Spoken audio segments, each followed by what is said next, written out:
In this video, I'll show you how to write above a line in Google Docs. If you want to type text and have a line appear directly underneath it, like for a name field, a short answer section, or a form, there are a couple of easy ways to do it in Google Docs. The simplest method is to use a paragraph border, and another good option is to use a table if you want more control. Let's start with the easiest method. Place your cursor where you want the text to go. Type the words you want, for example, a name, title, or label.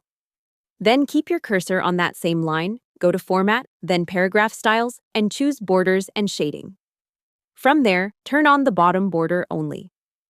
This adds a line underneath the text, which makes it look like you are writing above a line instead of just typing on a blank page. You can also adjust the border width, color, and padding to make the line thicker, thinner, darker, or closer to the text. That helps if you want the line to look more like a form, field. Now, if you want more precise control, use a table instead. Go to Insert, choose Table, and add a one-cell table. Type your text inside that cell. Then remove the top, left, and right borders, leaving only the bottom border visible. That creates a clean line under your text, and often works better for forms or templates, because the line stays in place more consistently.